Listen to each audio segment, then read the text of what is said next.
Today, we are diving deep into a classic that's so much more than a romance novel, Charlotte Bronte's Jane Eyre. We're going to look at it as this incredible hero's journey, the story of a soul forged in fire, a woman looking for love, sure, but absolutely demanding self-respect along the way. So let's get into it. It all starts with these simple, but just devastating words. This is what young Jane says when someone asks her why she's crying. It's not about some trivial, childish thing. This is her whole existence summed up. This one line just perfectly captures the deep, deep suffering that defines her childhood and really sets the stage for her lifelong fight against injustice. So Jane's journey begins in a place that is just completely without love. This first chapter of her life, living under the thumb of her cruel aunt, Mrs. Reed, is really where her spirit is first tested and you could say forged. And at Gateshead Hall, you can see the injustice laid out so clearly. I mean, Jane just cannot do anything right. She tries so hard to be good, but she's always the naughty and tiresome one. Meanwhile, her cousins, they are awful, spoiled bullies, but they get away with everything. Her cousin John is this violent monster, but to his mom, he's still her own darling. This constant, biting unfairness, well, that's the fuel for Jane's rebellious fire. And this is the moment that fire just explodes. After her cousin John throws a book at her and injures her, Jane finally snaps. She just unleashes this incredible torrent of accusations, comparing him to the worst figures she can possibly think of. For the very first time, the revolted slave that's been hiding inside her finds its voice. It's a small victory, but wow, is it a powerful one. So after that outburst, she's cast out of Gateshead and sent to Lowood Institution. Now, on paper, it's supposed to be this pious place that teaches humility and grace, but the reality, under its cruel director, Mr. Brocklehurst, is just miserable. The girls are freezing, they're starving, they're fed rotten food, all while his own family is decked out in silks and velvet.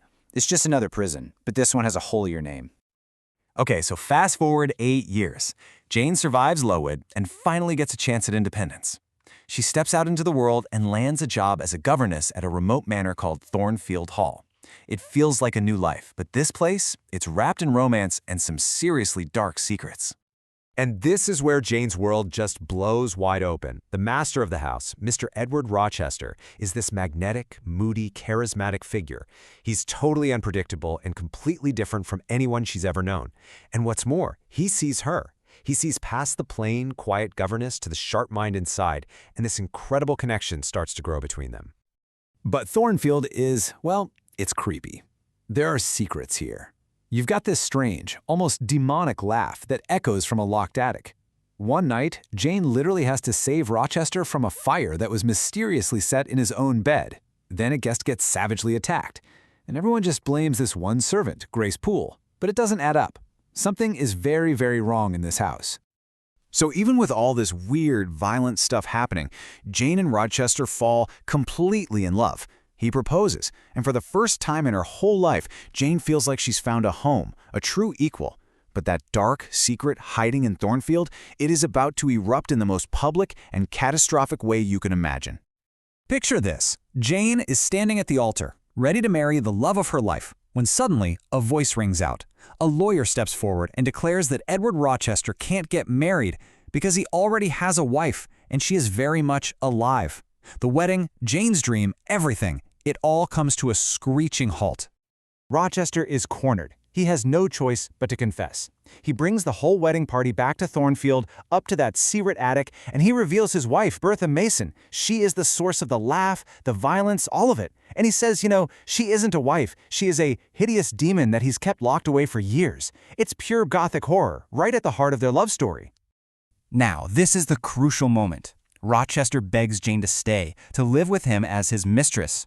He's offering her a life of passion, but it's a life that goes against everything she believes in. And in what has to be the most agonizing decision of her life, Jane chooses herself. She cannot be with the man she loves if it means sacrificing her soul. So she runs away into the night with absolutely nothing.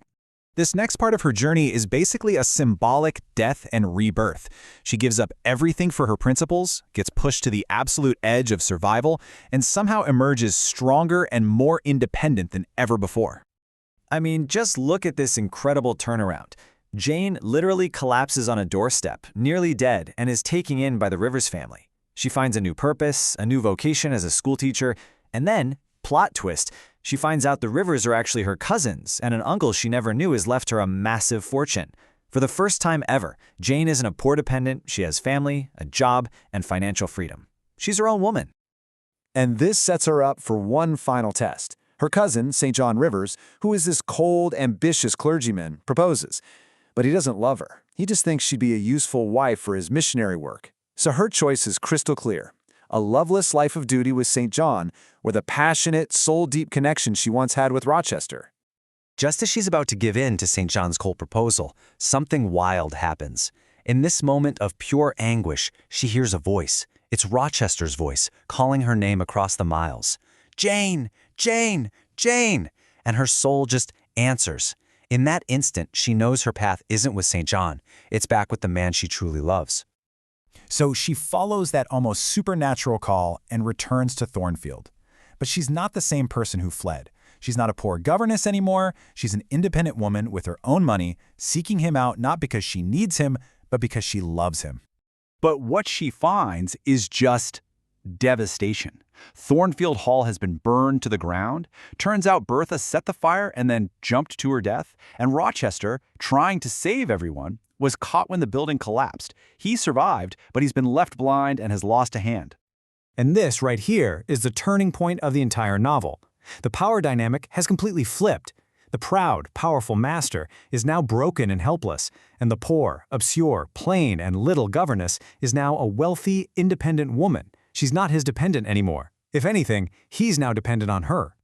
Now, and only now, they are finally equals, and so they can marry. He needs her, not just physically, but for his very soul. And she chooses him, freely and totally. Their love isn't just a fleeting passion anymore. It's a true partnership built to last a lifetime because it's founded on real equality and mutual respect. Which leaves us all with this final, really thought-provoking question. Jane's journey seems to say that she couldn't find happiness until she was Rochester's equal, financially and socially. So, is that the ultimate message of the book? That true, lasting love can't exist without equality? It's a question that makes Jane Eyre feel as urgent and relevant today as it did when it was first written. Thanks so much for tuning in.